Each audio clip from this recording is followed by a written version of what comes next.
Hello everyone, welcome to this global GEG broadcast.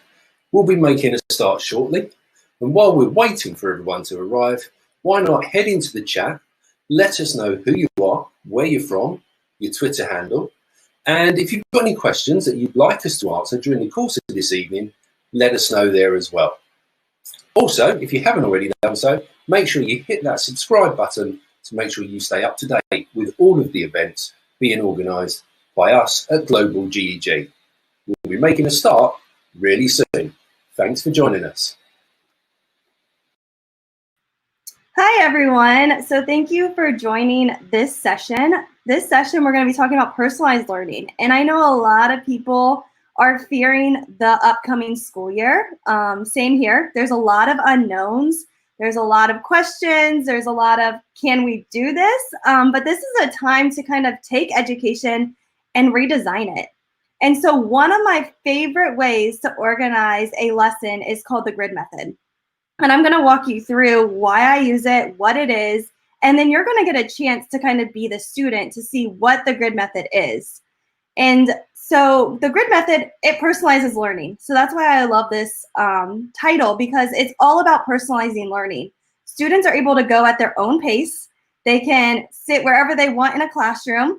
And then there's teacher check-ins. So you can do a teacher check-in whenever you want throughout the grid method, and then you can schedule teacher check-ins.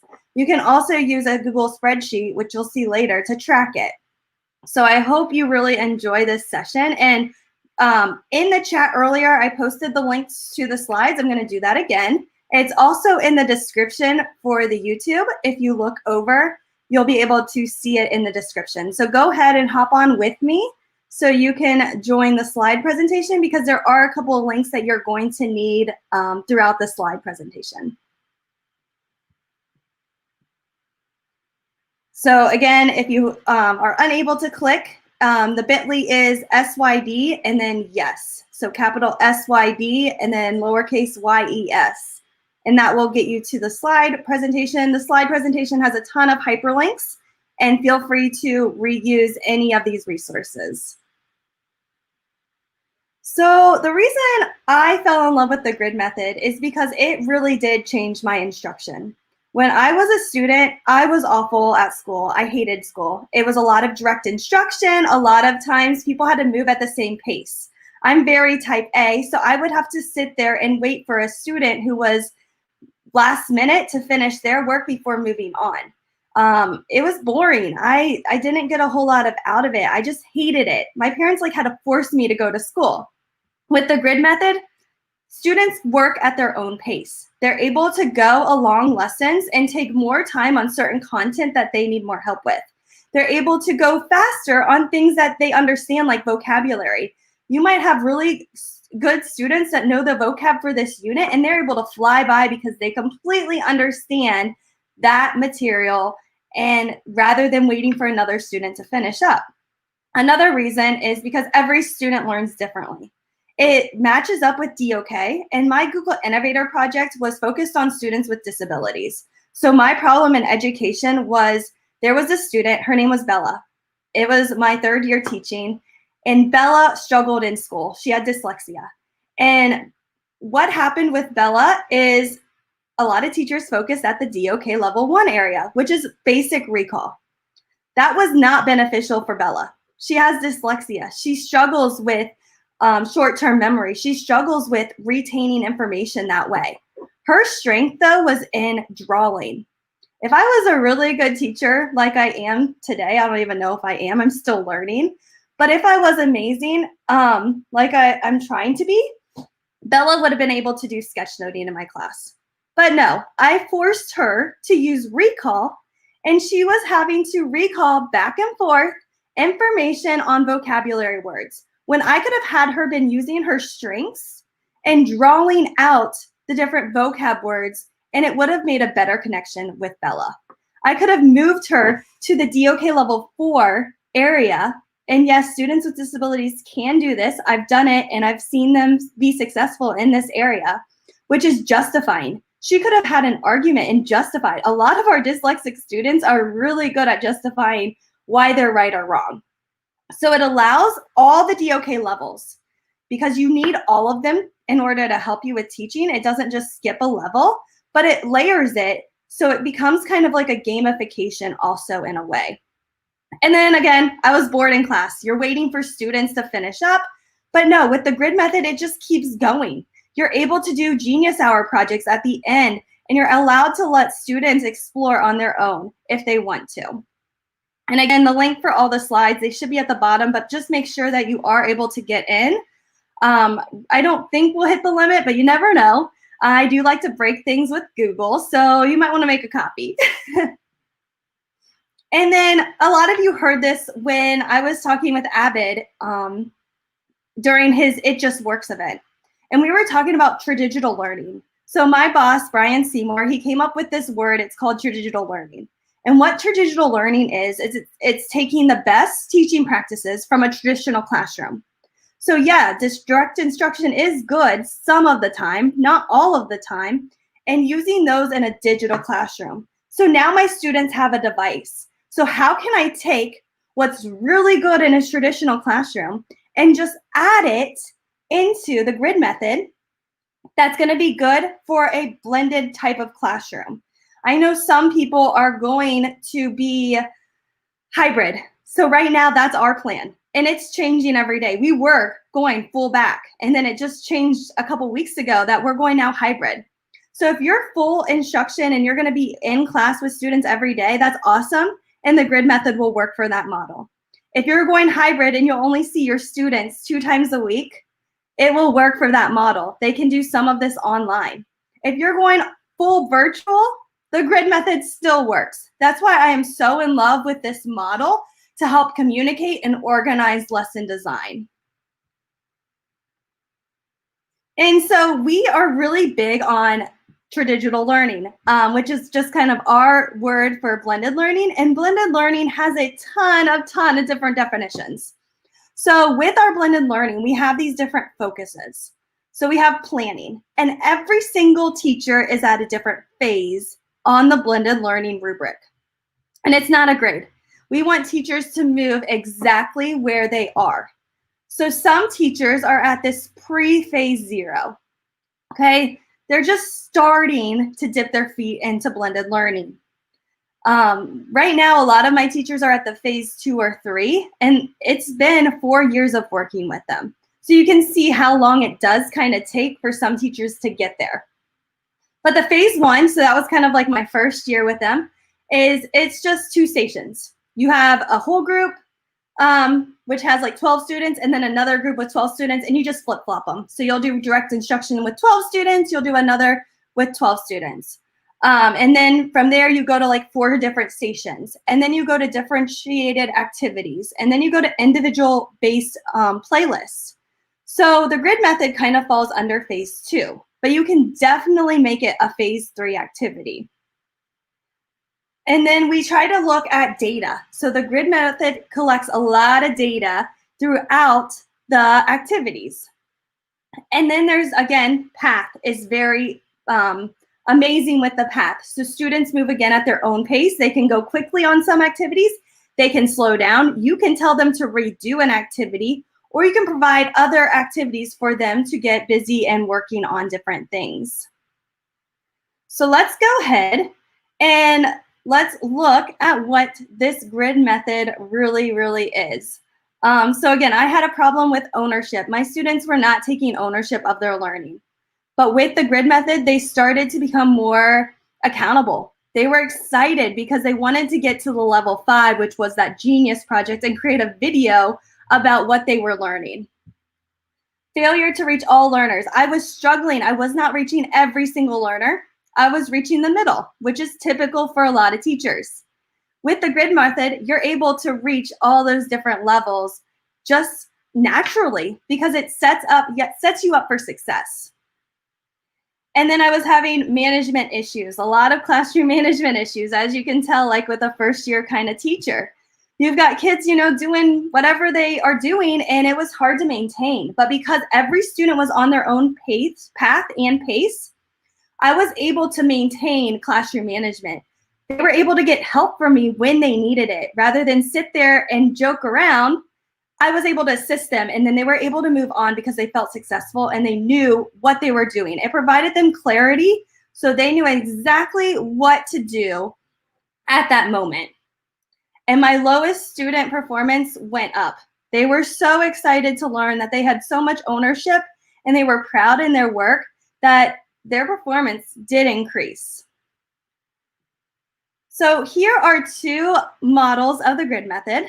This is the first one that I used in my classroom. So on the grid method, down here we have level 1. So this is the basic recall. It goes with DOK. So DOK level 1 is the red. DOK level 2 is the yellow, and it's like apply and demonstrate type of skills. And then the third one is compare and contrast. And then the fourth one, they're like designing. And then the fifth is kind of like that evaluate/genius project kind of mindset. So down here in level 1 is where we put the target. So every single level has a different target for students to know what are they trying to do. So this is what you're going to do in a second. It says, I can hold a pencil properly and I have identified what it means to color inside the line of a picture. It's your I can statements. Then you put the different activities in the boxes. So for a level 1 recall activity, for this type of learning, the reason I did how to hold a pencil is because I want it to be able for everybody to understand. However, I have tons of examples that are geared towards subjects. So if you want to see a subject example for like math or ELA, just let me know and I can send those out. They're also in the slide deck, so you'll see those later. But right now it's just about holding a pencil because it's everybody can hold a pencil, right? That's something that we need to know how to do. So there's different activities on how to hold a pencil. First, they're going to watch a YouTube video. Again, basic recall, not hard to do, pretty easy to do to watch a video. And then they're going to do a quick check on how to hold a pencil. Once they do that, they're going to then watch a video and Edpuzzle, and then they're going to do a quick Google form. So you can see here, they just keep moving on the grid.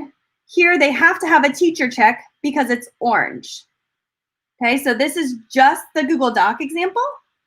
This one I really like. I just found this recently, and I think I'm going to start switching it because kids kind of struggled elementary. This would probably be really good for high school students or junior high, but middle school and elementary kiddos might do better with a Google slide. So here's all the different levels.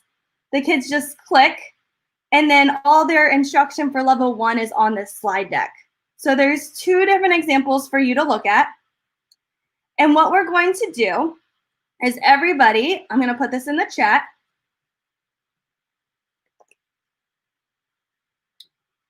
You're going to open up this spreadsheet. It's coming right now in the chat. And you're going to find a student number. And you're going to add your name. So I'm going to go ahead and be student 1.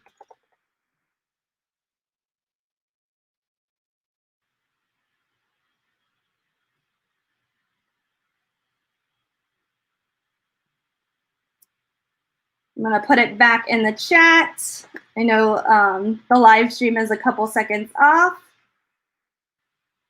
But go ahead and pick any number. Don't fight over one. Just pick a number and just add your name. That's the first step.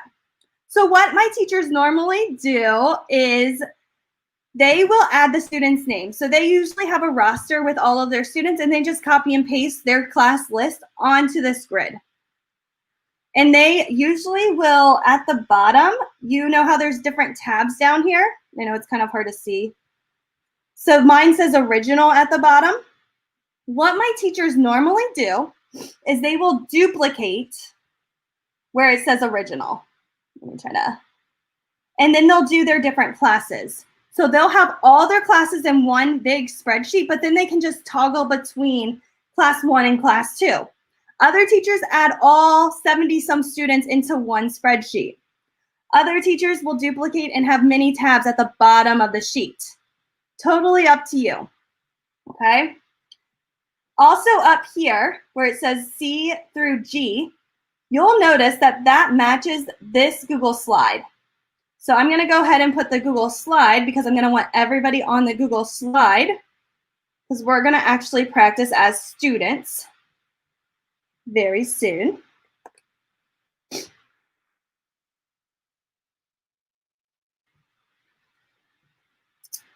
And I love how we have a ton of different students. You guys are doing awesome.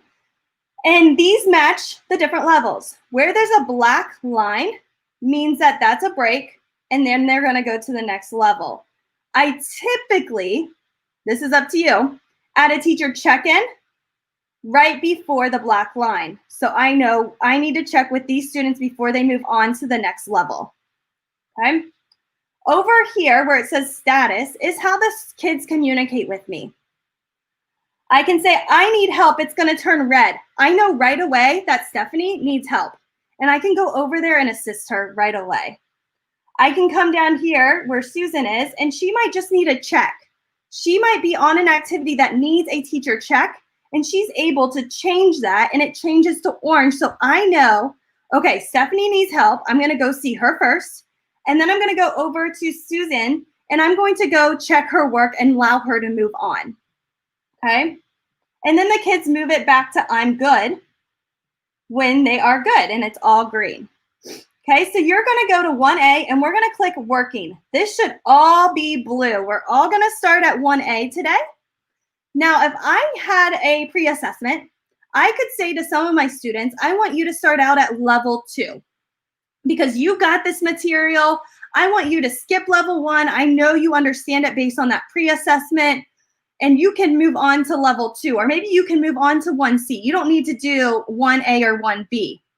And so then kids are able to move ahead if they need to. This is great for remote learning. I can be teaching in the class, have my computer up with this spreadsheet, because this tab is always, always open with my teachers, and they're able to say, all right, this kid, Aaron, is at home and they need some help. I could say, okay, I've got a free moment here. Let's jump on a Google Meet. Or, hey, here's a video to help you. Go ahead and watch that. Because if kids are stuck, they're going to struggle with that concept. And then I can also say, Kathy, you haven't moved yours to working. So I'm waiting for Kathy to move hers to working. I can go over to Kathy and have a conversation with Kathy, and I don't need to interrupt the whole class. I can see exactly on here who has not changed their colors. I can see over here that Paula needs checked again. And Denise needs help. Yeah, it looks like Denise really does need some help because she is ahead of us. So she's not even paying attention to me right now. So it's so quickly able to see which kids are doing what. Okay, so we're going to go back to the grid, which is this Google slide. I'm going to put it again in the chat just in case anybody needs it. And if you're just joining, just know that the slide deck is in the description. And if you need these slides, they're on slide number, I believe it's 8. Yes, slide 8. And you're going to click right here, getting to know the grid. Over here, my teachers are providing this year class syllabus. So they're going to be able to hyperlink their class syllabus right to the grid. Everything's going to be on one spot. That tracking grid is right here. So they will always use this.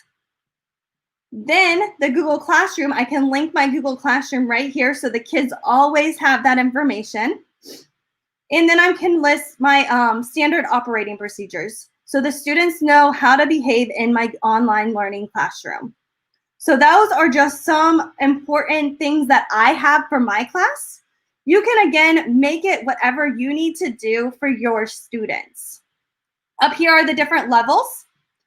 And we're going to start at level 1. So again, everybody should have working on level 1. And you're going to jump over to the slide deck now. Our learning target for today is I can hold a pencil properly and have identified what it means to color inside the lines of a picture. So that is our learning target for level 1. Okay, 1A, we have learning how to hold a pencil. You're going to change 1A to blue. You guys did that, okay? Then you're going to watch this video, and then you're going to do the quick check. Once you do the quick check and you're good, you're going to change this to green. So once I'm done, I'm going to go here and click finish, which is green. My 1B becomes working because I'm going to start 1B next. Then you're going to go over to 1B and you're going to do that task, okay? I'm going to give you guys 10 minutes to begin working on your grid, okay? And I'm going to be helping students as I see who need help or need checked. So it might sound really weird, but you're gonna have 10 minutes to begin working on these activities, okay? And I want you to think, how can I make this grid relatable to my classroom? Because it can work however you want. I've had teachers that work with their math, they're an ELA teacher, and they work with their math teacher on this. I have teachers that just use this tracking sheet so they can communicate with students. They don't even use the grid. So figure out how can you use this in your own classroom. I also like to add movement breaks so students have a time to get active and start moving. Okay, I'm gonna go ahead and start the timer now before I forget. But go ahead and don't forget to change your colors and continue to work.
All right, so your timer's not still up, but I answered most of the questions, I believe, in the chat. So if you do have questions, just go ahead and type them in. But what I would normally do is I would see here that Paula, she has a check me. So I would probably pull up a Google Meet with her to have that conversation about what she needs help with. With the live stream, it's kind of hard to do that because it would just be a conversation with myself. But I would just check in with the kids that need help. And then we can say, okay, you're good, keep going. And then the kids just keep working. But over here, you can see here that it's totally okay that Stephanie B is only at 1A. And over here, we have Steph Carter, who's at 2A. That's totally fine. They're able to work at their own pace and own speed with this activity. And that's what our students need.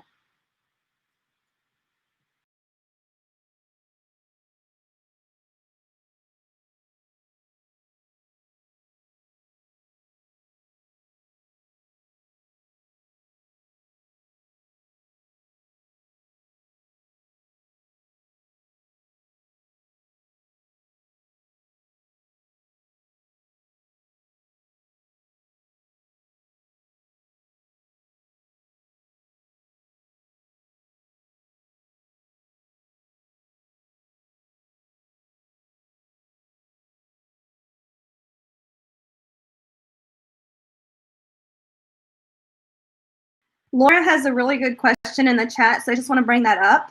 She was asking, how would you do this? How do you set this up? I tell my teachers to focus on 3 to 4 standards or 1 standard. It really depends on what you're teaching. And so if you're teaching fractions, you could do it multiple ways. So one of my teachers for fractions, because in 5th grade you have to teach, I guess in Ohio too. I know there's all different places watching. So in Ohio for fractions in 5th grade, you have to learn how to add, subtract, multiply, and divide. So I would probably create 1 grid on just adding and subtracting fractions.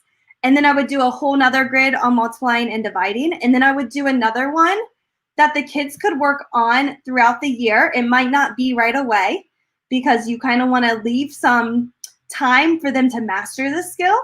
And I might in the spring, if I'm teaching this like in the fall or winter, teach them multiplying and dividing and then adding and subtracting. And then in the spring, I might bring back that grid that focuses on 4 different operations.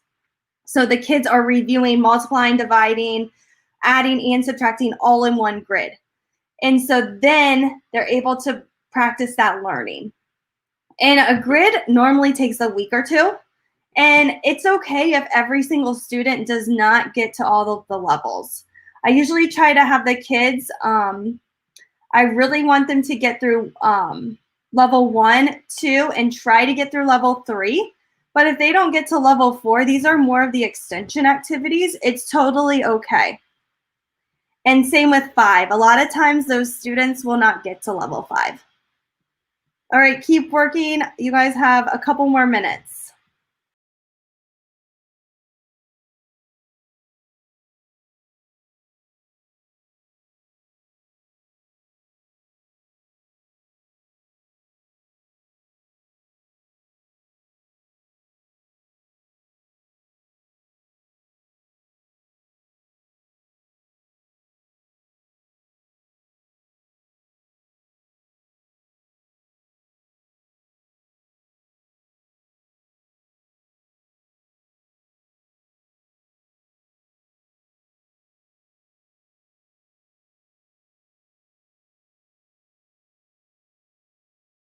I know some people are just joining. You have about less than 2 minutes left. But to get to the grid, you're going to go to the description in the chat, or you could type in bit.ly and then /SYD capital, and then yes. And then on slide 8 is the grid. To get to the tracking sheet, it's right here, the orange yellowish one. And that's how you get to the grid. But about probably 1 minute and 30 seconds left. So keep working hard, guys. I'm going to keep checking in with some of those students.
All right, so the time has stopped, and that was only 10 minutes. Now, this concept, I totally agree, was easy, but you can see how quickly and how differentiated this grid looks. I can then see, okay, you probably should have got to 1B throughout that time. So I might pull these students and talk to them about why they didn't get there. And then I might work with them. Maybe they need more instructional help. Maybe they need to come sit by me to make sure that they're on task throughout that time. Maybe they had a question and I didn't get to them. So that is kind of what that looks like in a quick time limit. Feel free to ask any of your questions in the chat. I'm going to keep going. There was a question earlier before I get yelled at. There was a question about what do you do when that student, we all have that kid, that goes down to Laura's name, and decides to mess with her grid because they think it's funny. Anyone have that kid? I know I did. There's always usually one in a classroom, right? So what you're going to do is see how I highlighted the 4 row. You have to do this for all of your students. So I click the 4th row. You're going to do 2 fingers, 1 click, the right click, and you're going to go to protect range. Okay, it's down here. When you go to protect range, I'm going to type in the student's name just in case I need to edit it later. This is telling me that the entire row 4 is highlighted. So I'm going to click set permissions. And then I'm going to go ahead and unclick all of these people. And I just want me and that student to have access to that row. Okay, so now only me and that student can edit that row. If another kid tries, they're going to get an error message because they're not allowed to. However, you have to do this for every single row. So again, now I'm at row 5. 2 fingers, I'm going to right click, protect range. I'm going to type in Stephanie R.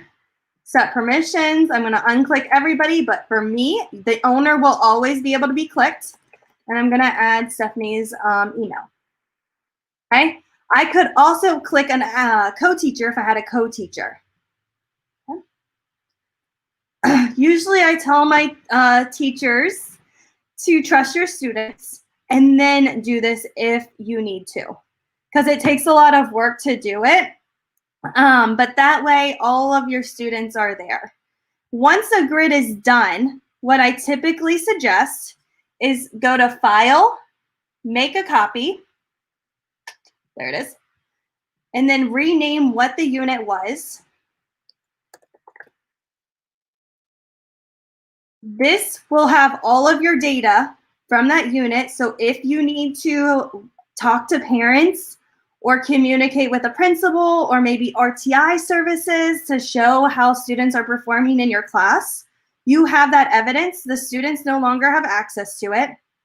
Then I go back to the original, and I would highlight all of these different areas, hit delete, and we're back to normal on Monday or whenever you're going to start the next unit. So I always use this one as my original.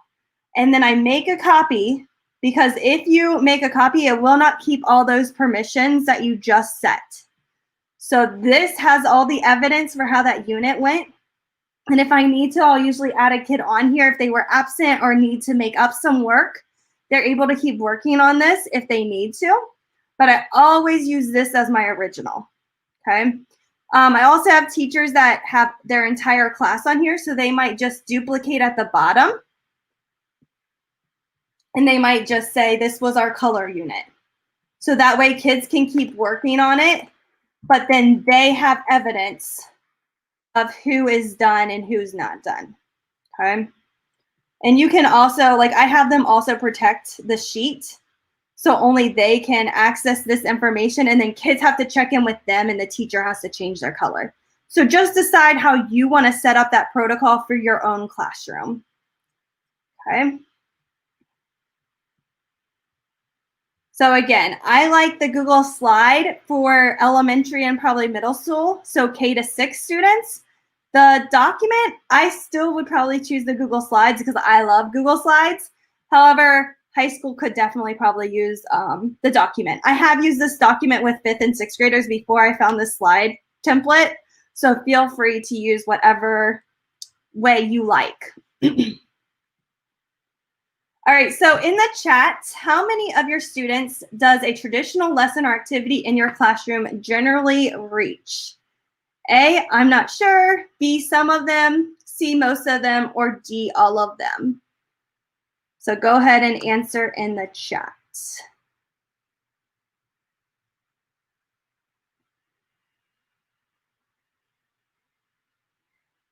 And to get access of the Google Sheet, I will show you, it's all in the slide deck. And the slide deck, again, is in the description.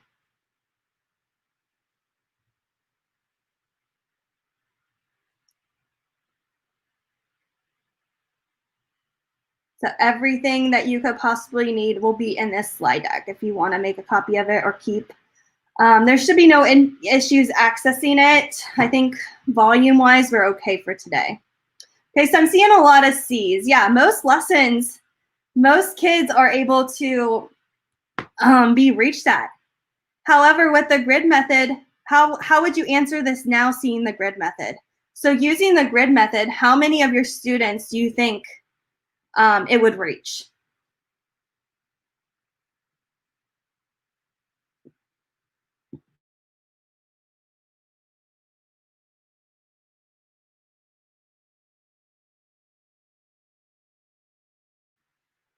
And what I really love about the grid method is level 1, there's usually always like a Google form type of check or maybe an Ed puzzle check. If a student gets below your expectation, they can redo those activities. You know those students that say, yeah, I watched the video, but they really didn't. So if they would have watched the video, they probably would have scored higher on that level. So you're able to say, go rewatch that activity.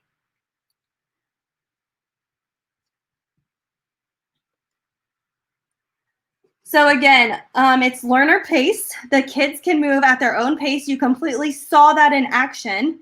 Every single student was moving at their own pace throughout the lesson. There's accountability for students. They have to get an 85% or higher or whatever's required to pass your lessons. If they don't, they have to redo that. Or you provide additional resources for them that might help them. So we use iReady in our district. I might provide some extra resources that allow students to review using iReady or working with me in a small group.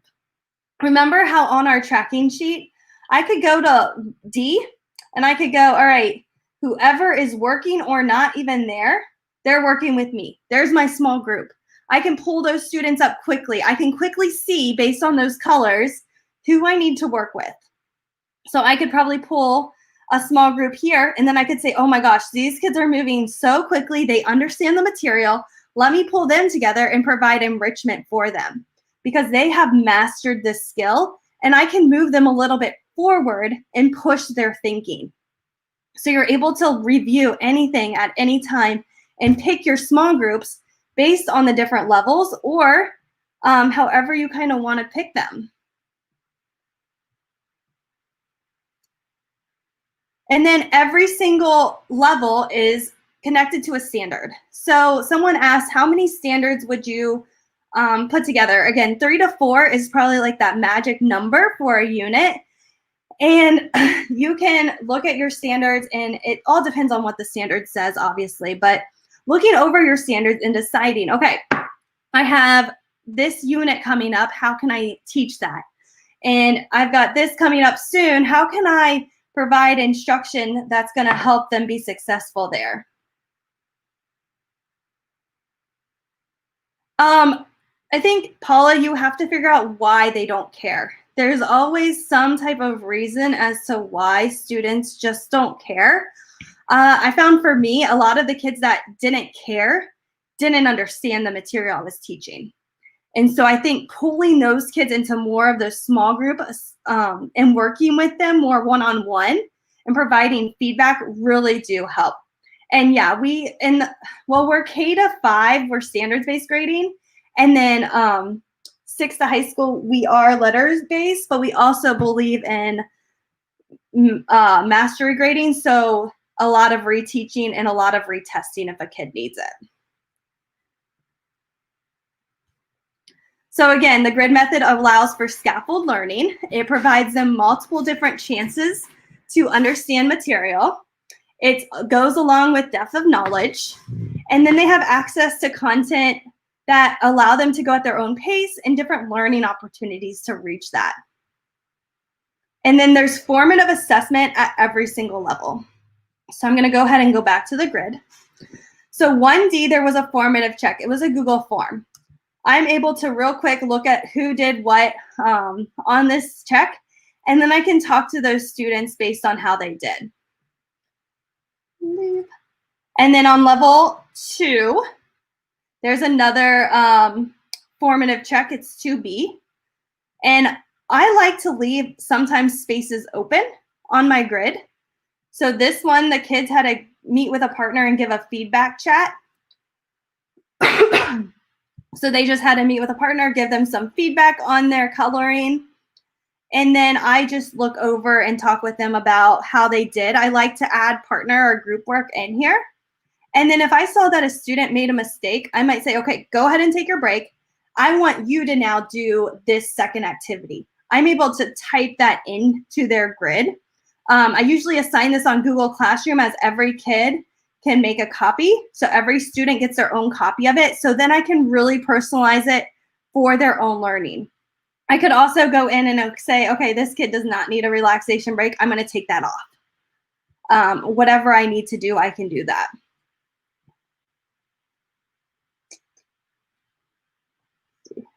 So here is, this one goes with the Google Doc just because it was easier to show.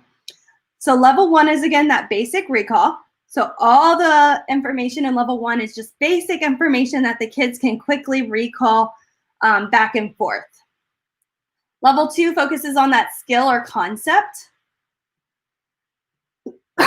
So right here, I can see that the kids are actually kind of focusing on what they learned from level 1 and then doing it. So for this example, they're going to this website and then they're going to start coloring one of these pages. I try to add choice so the kids could pick between which activity they wanted to color. So that's one way to kind of help too, is by providing that choice for students. And then I can go ahead and see them share their artwork. I put social media just for this example, but I might say, okay, go ahead and share it with a friend or go ahead and put it up on the board wherever you want to do. So you can see that they're starting to apply what they learned from level 1. Level 1 has a lot of vocab, videos, a lot of introduction to the topic, where level 2 is them like actually beginning to practice it. And then we talked, I also try to add like peer review in level 2 so the kids can hear from each other and have those conversations with one another. Level 3 is going on to strategic thinking. So it's looking at kind of comparing. I love the fix the error type of activities, especially with math. It's probably one of my favorite things for kids and they probably hate it. But like with math, they'll solve a problem and there's an error. The kids have to be the teacher and find that error. So I like to do those kind of things. So here's one where they have to compare and contrast. And then they have to explain. And then there's another practice. And they have to get feedback throughout the practice. So those are just some examples of how you could do a level 3 activity. And then there's also usually a summative assessment, because I want to make sure the students really have it. And if they bomb this summative assessment, they need to go back and maybe have a different review or meet with me one-on-one. And so in 3C, I'm able to provide maybe enrichment if they did awesome, or I can provide, let's relook at this and let's meet one-on-one, let's talk about what we can do, and then I might provide another activity for them to show that they've got it or don't got it. And then level 4 right here is going on to extended thinking. I like to use flip grids for level 4 because it allows the kids to kind of justify in what they're thinking. And so now that they've learned, they're going to do something with that learning. I, again, like to have kids respond by Flipgrid when they get to this activity. I've also done like a lot of would you rather activities, or which one doesn't belong. So there might be like 4 images and the kids have to decide like which one doesn't belong, or 4 different math problems, which one doesn't belong and why. They're usually having to justify why it does not belong in level 4. And then level 5, they can create however they want. Again, that choice is really important. So they're able to use video tutorials, a website, or they can even choose whatever they want for this activity. And they're going to be creative.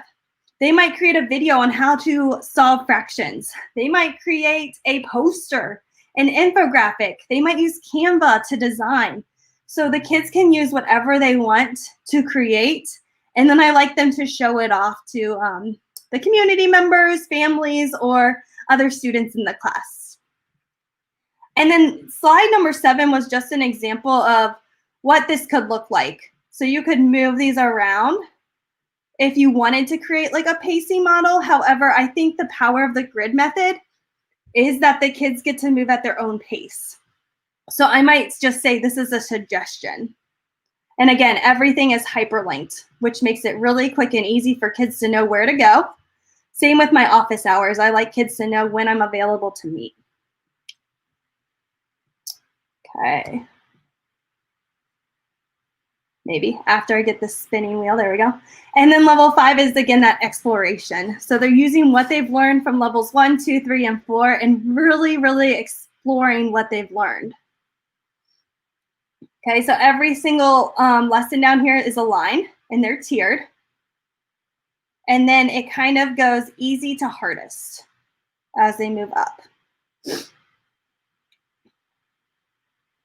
And so some ideas for summative assessments, you could use project-based learning. They could be problem-based, traditional assessments, performance-based. You can be creative with your different assessments. And so I like when learners, they have goals and they write these out. Also, I think it's important for it to be very well communicated with students. And then I like to provide peer-to-peer instruction so kids can work together. And then remember, every single student is allowed to work where they are. Same with our teachers. We've got to work with them exactly where they are. And so some formative assessment opportunities. I like to use Google Forms for this. It could be like a Google slide. It could be a Flipgrid. It could be anything that you kind of want it to look like. Here are just some examples. So some teachers I've seen use their entire whiteboard and they've made it a grid. Here's where they've got the standard learning and targets. This is like genius badges. So if a kid feels really confident in one of the levels, they could pick up a genius badge and then they could be like the go-to if you're too busy working with another student. Over here's another grid with a whiteboard. You could also use cups if you don't like the Google form or Google Sheet. And then here is where the kids go to get their worksheets. So I've seen teachers take the filing folders and then putting the worksheets in there if you have any papers for the kids to pick up.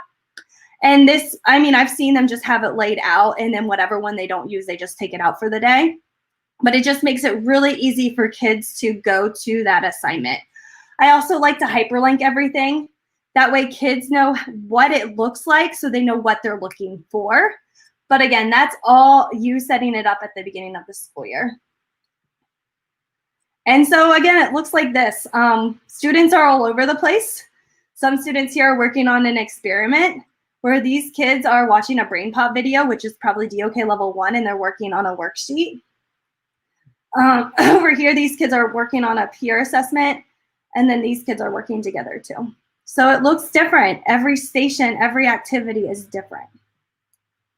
Here's the examples if you want to see some for math. These are examples that I've done. ELA, and then science. And then there's other ideas here. I've seen it be used for parent-teacher conferences, refusal to work. And then there's a website here that has a ton of ideas and templates that you could use. Like level 1, I like Quizlets, Frere models, So there's just a bunch of different ideas that I've just brainstormed that you could use with your students. And then here are the blank examples if you want to make a copy. So it's just example 1, 2, 3, and then here's the blank tracking sheets. Let me see if I can pull these up. So here is a blank tracking sheet that looks like the one that we have. There's one, this one looks a little different. So you can, again, figure out what you need for your own classroom and your students. This one, the kids go in and change the colors, where this one's the drop down like you did. So you got to decide what do you like and what works best for your students. I don't like this model. Again, I'm very type A, OCD. Everything has to be the same color. When I use this model, you had all the shades of green that you could imagine. It doesn't work for me. So that's why I don't like this model. However, if you love all the different shades of green, go ahead, but I warned you that the kids will pick every color of green that they possibly can. And then there's another tracking sheet here. So this one matches the one that we did today with the colors at the top. And then real quick, over on this side, we had an Alice drill. So if you don't know what an Alice drill is, it's a drill where students are, where we have to practice an active shooter drill, okay? And I was in a classroom and I told like 3 kids they could use the bathroom because the teacher was like, yeah, that's fine. And then we had this Alice drill and I knew none of the kids' names because I'm in like 20 different classrooms every single day. And I was like, I don't remember who I told to use the bathroom. And she was like, it's okay, we'll figure it out. And the kids, you know, came back, and everything was okay. But then I was like, if this was a real drill, what am I gonna do? And so this is kind of a safety aspect. And so if the kids use the restroom, we made it so it times them and it tells us what time they went. So I can say, okay, that kid has been in the bathroom for 15 minutes. I should probably go check on them. It allows you to do that. Also, if there's an Alice drill or fire drill or whatever drill we have, you know where those kids are at. So that just became a kind of a go-to for our classroom. And then I can go to hallway and I know the kids who are working in the hallway because I would often forget, oh, I already told like 6 kids that they could go to the hallway. 1 more kid does not need to be out there. So this allows you to know where the students are and when they left. Not sure if you'll need it for remote type of setting, but this works very well for in-person. So I loved having this model. And then My Google Innovator, this is just another helpful website that will help you with different ideas. So for My Google Innovator project, like I was talking about earlier with Bella and how she struggled with reaching those higher levels of DOK, every single month I focused on a different activity. So if you want to work on vocabulary, because that's really popular and a lot of students struggle with different things because they haven't mastered vocabulary, you can click September. And here it shows you the different DOK levels. So DOK level 1 would be like a Quizlet activity. DOK level 2 might be using Pear Deck Flashcard Factory. This one might be the FAIR model. And then this one might be which one does not belong. So it takes every single activity and shows how vocabulary can be used at a DOK level 1 all the way to DOK level 4. It's also based on Hattie's research and kind of like why I picked the strategies that I did to focus on, because relationships are huge. If you don't have relationships with your students, they will not learn as much as they could. So a lot of my teachers were just using a Google form and they were calling that building relationships. Where really having a morning meeting with your kids will bring that DOK level 4 up and you'll be able to really get to know those kids a lot better than just a Google form. And so there's tons of different activities in here. If you want to steal any of those, completely feel free to steal.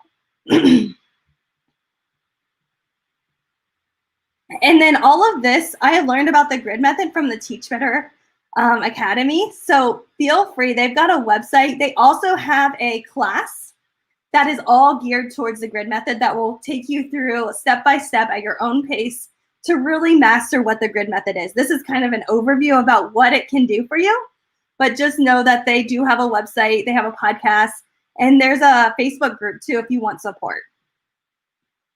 And then if you could please leave feedback, that would be awesome. And I will try to answer some questions. I lost track of the chat. So let's see if there are any. And feel free to reach out to me with any questions if I don't answer them.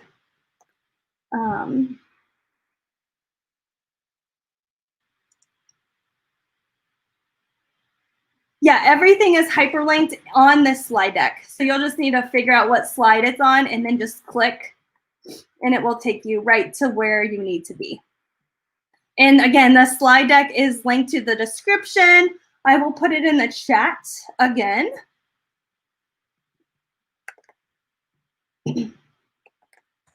There you go. Any other questions?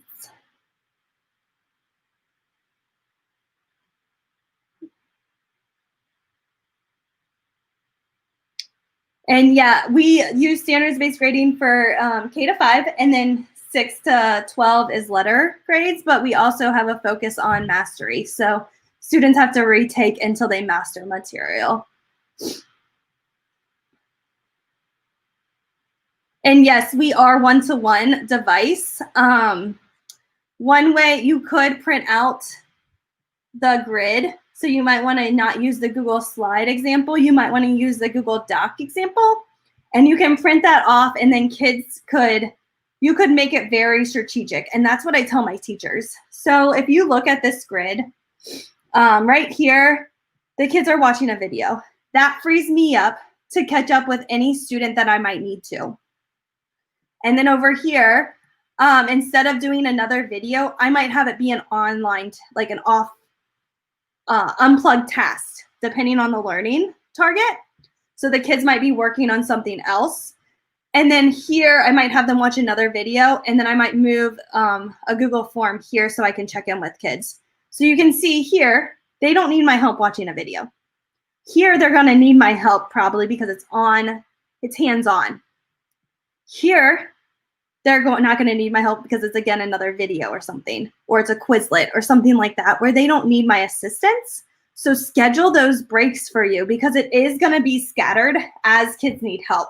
You'll have a couple kids get done really early, and those kids will be able to keep moving on. And then you'll need a conference with some of those kids. So just think smart when you're planning these activities. Don't do offline where they're going to need help, because you're going to be running around like crazy. So make sure you try to schedule breaks or try to do teacher check-in, and it will be scattered as you break up the lesson. Okay.